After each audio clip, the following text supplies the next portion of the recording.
hasil pemeriksaan reproduksi normal dan rutin berhubungan tanpa menggunakan kontrasepsi, namun belum juga berhasil hamil. Inilah yang disebut dengan unexplained infertility atau infertilitas idiopatik. Topik kita malam ini unexplained infertility. Ini udah ada beberapa yang komen udah nikah 1 tahun, terus periksa-periksa normal, haid juga teratur. Nah, boleh dok dijelaskan dulu kategorinya infertilitas. Sebelumnya sih kita juga udah pernah bahas ada yang namanya infertilitas sekunder. Nah, boleh dok dibedakan infertilitas yang primernya seperti apa, sekunder seperti apa, dan yang unexplained infertility-nya seperti apa? Silakan dok. Baik, terima kasih untuk semua yang sudah join.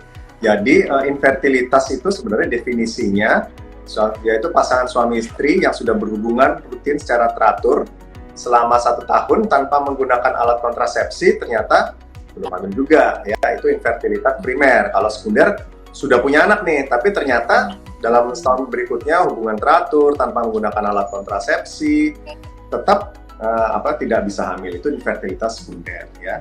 Sedangkan kalau yang unexplained itu sebenarnya diagnosa yang eksklusional, ya, artinya kita sudah menyingkirkan semua kemungkinan, tapi ternyata kok tidak bisa terjelaskan, ya, artinya seberapa jauh sih kita sudah melakukan pemeriksaan infertilitas ini, ya. Yang sebenarnya paling dasar pemeriksaan infertilitas itu, yang pertama itu harus cek apakah dia berovulasi atau enggak, ya, artinya telurnya keluar nggak nih setiap bulannya, ya. Kemudian yang kedua, cek sperma, ya, kalau misalnya cek sperma normal, kemudian yang ketiga cek saluran kedua tuban. Kalau misalnya dari ketiga pemeriksaan ini ternyata semuanya normal, maka bisa dikatakan tuh unexplained infertility. Seperti itu kira-kira. Oke, terima kasih dok. Jadi kalau sudah punya anak, ya, mau lagi merindukan anak kedua atau anak ketiga nih, udah bedanya jauh sama kakak-kakaknya, anak yang terakhir itu sudah misalnya 7-8 tahun, itu tetap dibilangnya infertilitas sekunder ya dok? Ya, tetap. Artinya kalau misalnya sudah punya anak, cuman pada tahun-tahun berikutnya ternyata sulit mempunyai keturunan, ya, artinya bisa dikatakan itu adalah infertilitas sekunder. Kalau yang primer kan belum ada sama sekali tuh, tapi kalau infertilitas sekunder artinya sudah ada, cuman belum bisa hamil juga dalam tahun berikutnya. Berarti kalau yang unexplained infertility ini sebetulnya primer kah?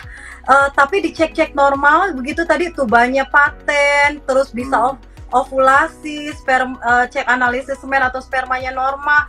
Berarti sebetulnya dia yang primer, belum pernah punya anak dok?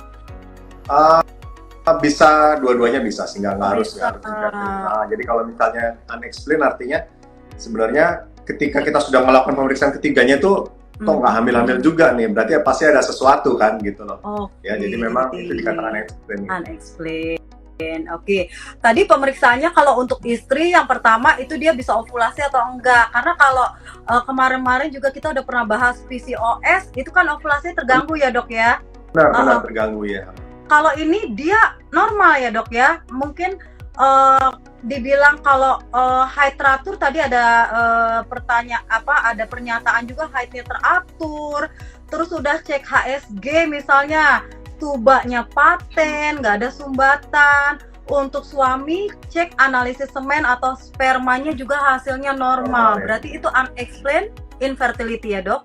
Ya, jadi yang pertama kita pastiin dulu nih si wanita itu yang berovulasi atau enggak, ya. Biasanya ketahuannya gimana, pada 85% kasus wanita-wanita yang berovulasi itu haidnya teratur tuh, ya. Jadi kalau saya memang haidnya teratur, pada 85% kasus itu berarti dia berovulasi. Cuman harus dibuktikan juga sih biasanya dengan pemeriksaan ultrasonografi menjelang hari ovulasinya tuh biasanya sih pada hari ke-14 gitu ya. Biasanya kita cek, biasanya sudah ada folikel dominan atau folikel yang besar, sudah berovulasi, kemudian HSG normal, spermanya semua normal, kok belum hamil juga, berarti bisa dikatakan itu adalah unexplained infertility, seperti itu. Oke, jadi pemeriksaan lanjutannya bisa dilakukan USG. Nah, itu dicek untuk si folikel-folikelnya ya dok ya? Iya, betul. Nah, ya. Kalau itu yang wanitanya atau istri. Kalau yang prianya dok, ada nggak apa namanya selain analisis semen pemeriksaan lanjutannya gitu? Ya, terima kasih. Jadi kalau untuk analisis semen analisis itu, yang pertama kan dilihat dulu nih konsentrasinya gimana ya. Kemudian motilitas atau geraknya ya. Jadi geraknya itu gimana spermanya. Kemudian yang ketiga dilihat juga morfologi sperma itu. Bentuknya. Bentuknya ya, normal apa enggak. Kemudian bisa juga dilihat dari DNA Fragmentation Index atau bisa disebut sebagai DFI. Jadi untuk melihat seberapa berat sih kerusakan DNA dari si spermanya itu gitu. Jadi mesti ada ya pemeriksaan lanjutan lah yang kita harus lihat juga dari pemeriksaan sperma ini. Dan di beberapa tempat sepertinya ada juga indikasi berbeda-beda ya. Jadi memang kalau misalnya spermanya normal sih sebaiknya sih memang sarannya sih memang kalau misalnya kok belum hamil juga biasanya sih diulang lagi sih dalam 3 bulan kemudian ya biasanya, karena kadang-kadang ada center pemeriksaan sperma yang di luar standar WHO ya kadang-kadang mungkin standarnya berbeda-beda seperti itu, jadi mungkin sarannya sih mungkin mesti dicek lagi seperti itu. Jadi untuk pemeriksaan kesuburan terutama untuk yang pria atau untuk suami itu sebaiknya tiap 3 bulan perlu ya, diulang ya dok ya? Hasilnya jelek sekali, kadang-kadang kita diulang tiap 3 bulan sih diulang kan itunya apa, kita mau cek evaluasi ulang dari sperma. Oke, nah misalnya nih dok hasil pemeriksaan sperma suami normal, nah kalau misalnya di bulan ini bulan Januari normal, tetapi dengan gaya hidupnya misalnya ada merokok atau ada alkohol atau memang polusi atau memang pakai celana ketat gitu ya. Nah gaya hidup yang tidak sehat itu bisa nggak mempengaruhi hasil spermanya, kualitasnya gitu, dan bisa berubah nggak? Jadi tadinya didiagnosa infertilitas idiopatik atau unexplained, jadinya diagnosa dokter jadinya misalnya OAT gitu dok. Oh iya, jadi kalau misalnya dari lifestyle itu memang sangat mempengaruhi ya, mempengaruhi sperma, terutama biasanya sih merokok ya, kemudian kerja di tempat panas ya, lingkungan yang panas lah seperti itu ya biasanya kan, katakanlah seperti pabrik ban apa seperti itu.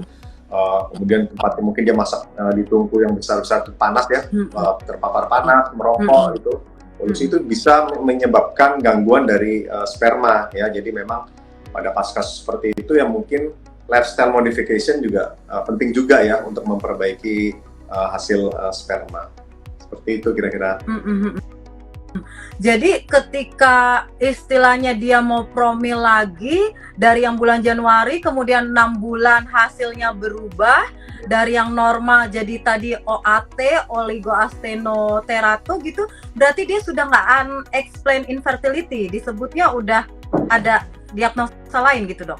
Iya dok, kalau misalnya memang sudah ada misalnya kita ngecek lagi ternyata spermanya ternyata hasilnya kurang gitu lah ya, OAT gitu, oligoastenoterato misalnya seperti itu ya, berarti ya memang tidak unexplained, artinya kemungkinan kita bisa memperbaiki meningkatkan angka kehamilannya melalui perbaikan dari sperma. Iya, akhirnya sudah diketahui bahwa ini masalahnya di sperma, di suami, jadi perbaikannya bisa fokus ke situ ya dok ya, udah lebih mudah betul, nih, udah ada ketahuan yang mana nih yang jadi masalah gitu ya. Iya betul, jadi penting juga buat dokter, juga penting juga buat para pasangan ya, kira-kira ya buat dokter sih menganalisa nih kira-kira kok gangguannya di mana nih ya, sehingga kok seorang pasangan itu kok nggak hamil-hamil seperti itu sih. Oke, nah kira-kira faktor-faktor apa aja sih dok yang berperan terhadap unexplained infertility ini? Jadi kadang-kadang pasangan ini bingung, perasaan udah tadi kalau ngomongin lifestyle itu udah dirubah gitu ya, udah berusaha hidup sehat, bahkan rutin olahraga, tapi kok belum kunjung hamil juga dok? Kira-kira faktor-faktor yang berperan apa sih dok?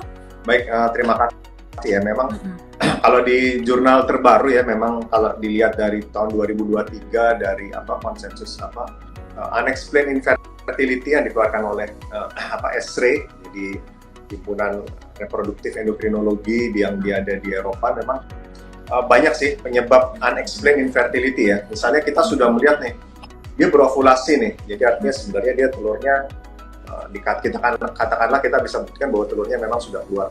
Cuma kan kita tidak bisa membuktikan nih telur yang keluar ini kualitasnya baik apa enggak. Misalnya pengaruh usia gitu. Mungkin usianya mungkin sudah agak sudah di atas 35, masih berovulasi. Cuman kita tidak bisa mengetahui nih kualitas telurnya seperti apa ya.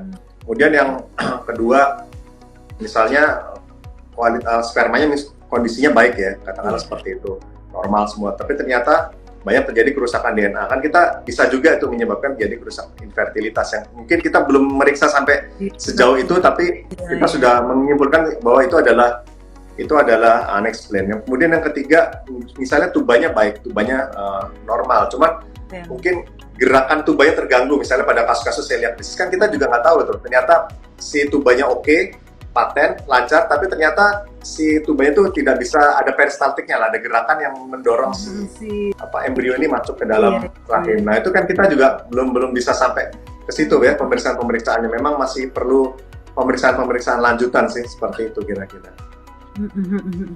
Aduh, memang faktor-faktornya banyak banget ya kalau ngomongin masalah kesuburan ini ya dok ya. Jadi kalau yang unexplained infertility ini kadang-kadang udah sampai mungkin hopeless gitu ya dok ya, berobat sana berobat sini. Nah kira-kira dok, bisa nggak unexplained infertility ini hamil alami atau hamil spontan gitu?